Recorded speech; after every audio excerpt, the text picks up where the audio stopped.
there's a bunch of things. I want to give a drill for parents to talk about with their kids, or things that you could actually do if you don't have kids to help foster this mindset and to help foster this type of problem solving.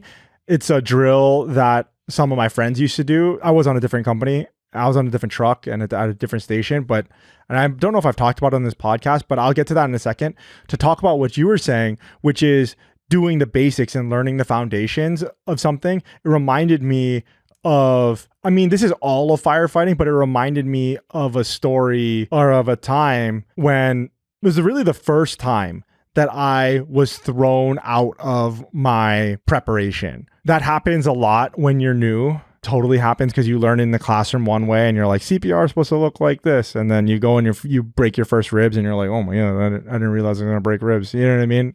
It's like tough. And you're like, am I like, anyway, sorry, I don't want to get too graphic, but it reminded me of my first auto extrication. And I'm not sure if I ever told this story, but when you're learning auto extrication, when you're a firefighter, if you are in a well-funded department, you're fortunate enough to have access to cars, you are going to learn in a pit somewhere. You're going to learn in an environment that's very safe, right? Whether or not that's your local junkyard, or if you're fortunate enough for your training center to be able to bring in cars and have a car pit there for you, whatever it looks like, that is what you're going to do. In this environment, it is chaos, sure, but it is the nicest that you will ever get these cars. These cars are absolutely smashed, right? I mean, they're absolutely smashed, and you have to learn the fundamentals. I'm going to cut here. I'm going to spread here. I'm going to cut here. I'm going to spread here, right? And then that's when we're going to roll this back, and then we're going to extricate the victim, right? Like that's what we're going to do. And that's the play that we're going to run. Yes. Is it in the hot sun? Absolutely. Is it hot in your gear? Are the tools heavy? Does it suck? Absolutely. But that's just the table stakes, right? Like that's just what you have to do regardless of the situation. Now, what you're talking about learning the basics, when I had my first alarm, I got to scene and we got to scene and it was absolute chaos. Sure, the car was smashed and that kind of looked familiar, but then there was another car that was in a totally different orientation than I've ever worked on. And we didn't work on that car. We had to extricate the victim in this car, and the other truck was extricating the victim in the other car. And I was like, okay, but the victim that we are working on is up against the median. And the whole playbook just went out the window because the driver, I don't want to get morbid, but the driver of the car is deceased and the passenger is pinned in and she's soon to be deceased or she's dying. And sorry for kids listening to this or anything like that, but you know, she's dying. And I'm just like, I have the spreaders, what they call the jaws of life. And I'm like, how do I get there? Right? Like, how do I even get to start the thing that I was trained to do? And luckily, this is why you're a team as firefighting. And my team was very experienced. I was the youngest person by far on my team. And they hadn't seen this before, but they had seen many other things. And so me being a beginner, I didn't know how to solve this problem. I didn't even know how to begin to solve this problem, right? Like that's just me going to get my degree, right? Like I was like, I'm just going to go and do this thing. And I thought I was just going to arrive to scene and I'm going to spread this thing open and this person's just going to walk out of there, right?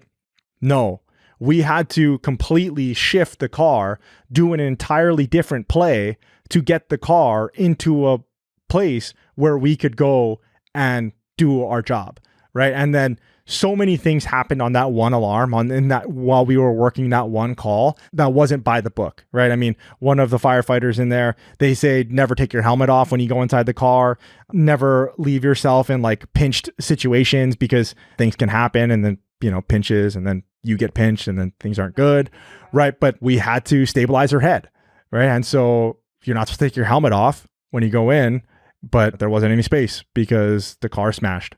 And so one of the boys had to go in the back. We had to break a window in the back. We had to go stabilize her head. Yeah, stabilize her neck because we were about to jostle a bunch of stuff. You know what I mean? And we didn't want to injure her further. But anyway, there's a whole, he had to take his helmet off. He was in a pinch zone. It was very, very, you know, quote, unsafe. And it wasn't by the book. But prior to that, I had no idea of what could be done. right? Like I didn't understand. I only understood what I understood, which is this is exactly fundamentals in Right. a controlled environment, not cars whizzing by and somebody already dead and somebody bleeding out. and- exactly somebody screaming. Actually, she wasn't screaming because she was actually close to death. But so that's a long-winded way of saying that it wasn't until I saw real life. and I saw problems being solved in a dynamic way, even though that's not what we were trained to do. And even though that's not what I knew, that is when it clicked for me that I was just like, okay, there's like way more ways to solve this problem of auto extrication. There's way more ways of us being able to solve how do we get work? How do we get jobs when they say college degree required, right? And so as promised, a drill that one of the guys did at his company on his truck at their station was they filled up a mop bucket and with water pretty much all the way. I think it was like 3/4 full. And if you fill up a mop bucket or any bucket, right, it's very sloshy, especially mop buckets. They're very, very sloshy because they're like weird shaped. Anyway, what they did is they set up a big tire and they stood that tire up and they said, move this mop bucket to the other side through the hole of the tire without touching it. You can use any of the tools on the truck. And so what it did was it was like tool familiarization, right, for them. So it's like a firefighter is nothing without his tools, right? And just like you're nothing without your tools for whatever career that it is that you do. But then also just thinking through the problem dynamically, like how do we get this freaking mop bucket through to the other side without touching it? Right. Like if you're a job seeker, all right, what tools do you have? You have your resume, you have the skills that you do have in your skill stack. All right. Which ones do you need to mix and match? Which ones do you need to get? What are you missing? Who do I need to talk to? Who do I need to network with? Who do I send that cold DM to? Do I need to get a LinkedIn? How many do I need to send 100 messages? What's the project that I need to start in order to get recognized? Do I need to start searching a slightly different term when I'm looking for jobs, right? It could be that simple. It literally could be that simple. Or even simpler is just applying for jobs that say they require college degrees and ignoring it completely.